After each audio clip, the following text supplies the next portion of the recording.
Oke, Assalamualaikum warahmatullahi wabarakatuh. Ini terakhir dari saya malam ini. Nama saya Dani Sulistiono. Memahami bisnis digital, khususnya software. Video kali ini dibuat karena masih banyak orang yang motivasi orang lain untuk usaha, tapi tidak menjelaskan bagaimana caranya.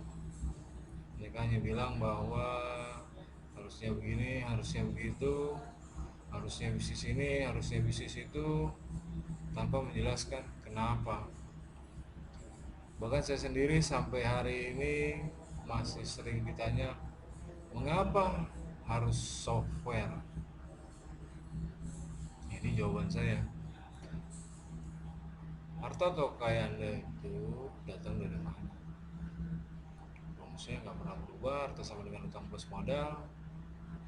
Artinya harta hanya bisa bertambah dari sisa perhitungan total pemasukan dikurang total pengeluaran. Kalau main di software, saya kasih ilustrasi, misalnya saya cuma punya duit 5 juta, biasanya ini masih mahasiswa atau baru lulus atau baru kerja. Lalu dia pindah ke sini, jadinya modal di situ 5 juta, dia tidak berutang misalnya. Lalu 5 juta ini dia pergunakan untuk membuat software. Biaya yang dia keluarin karena dikerjain sendiri, misalnya totalnya untuk biaya hidup dan lain sebagainya, serta hosting dan lain sebagainya, itu 3 juta. Setelah dia buat software tersebut akan pindah ke sini, masuk ke kartu tidak lancar atau intangible asset. Tabungan yang tadinya 5 juta berkurang jadi 2 juta, karena 5 juta dikurang 3 juta, sisanya tinggal 2 juta. Dan 2 juta ini dipakai buat operasional. Dia mau jualan dan lain sebagainya. Harus kas ada 3, operasi investasi dan pendanaan. Ini operasionalnya. Lalu bisa dihitung untung apa enggak. Penjualan dikurang HPP karena dia bikinnya software, HPP-nya nyaris nggak ada. Jadi kalau terimanya 4 juta, sisanya tetap 4 juta. Pengeluaran dia hanya pakai internet, kopi dan lain sebagainya, sama amortisasi. Misalnya software ini dikenakan 5 tahun, amortisasinya kurang lebih sekian. Sisanya untungnya kurang lebih 3 juta satu bulan.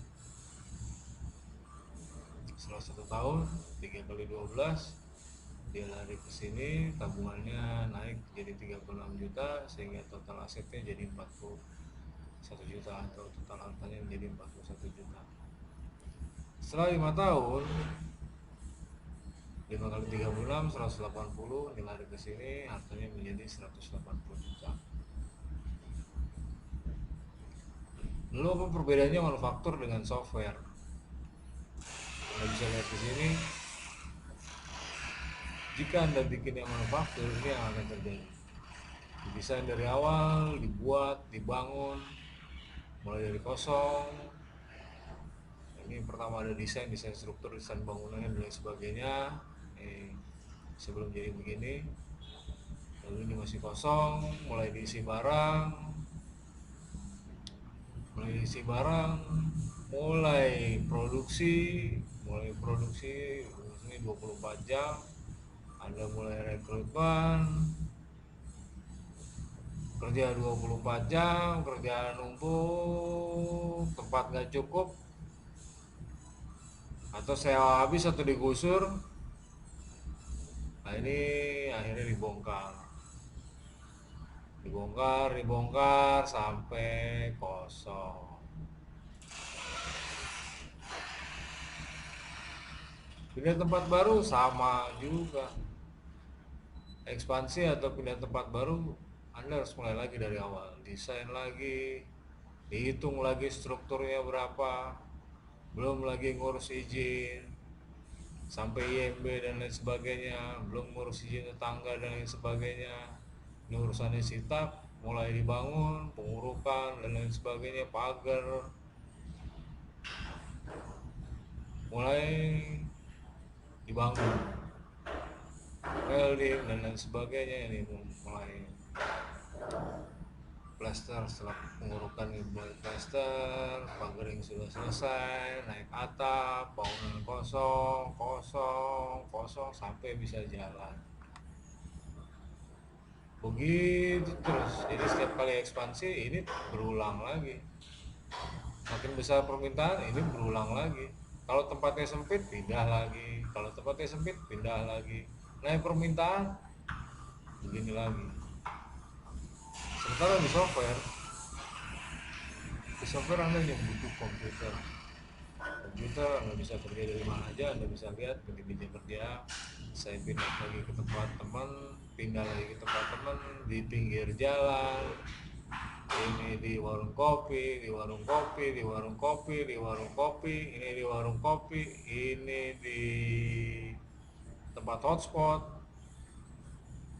dan ini di salah satu rooftop di Jakarta. Kondisinya agak berbeda. Jika saya main di manufaktur, ini yang terjadi, saya ngelas, gali dan lain sebagainya. Nah, begitu mau ekspansi, kalau software yang jadi tadinya kapasitas kecil, begitu permintaannya besar, saya cukup beli atau sewa kapasitas yang lebih besar. Berbeda dengan manufaktur, kalau permintaannya besar, saya mesti ekspansi dan harus mengulang proses ini lagi. Jadi kalau di laporan keuangan, bedanya investasinya sekali ini bisa dijual berkali-kali. Volume permintaannya naik, Anda cukup besarin komputernya aja. Kalau di manufaktur nggak bisa. Kalau di manufaktur Anda harus memperbesar lahan. Segitu dari saya. Sekian, terima kasih. Wassalamualaikum warahmatullahi wabarakatuh.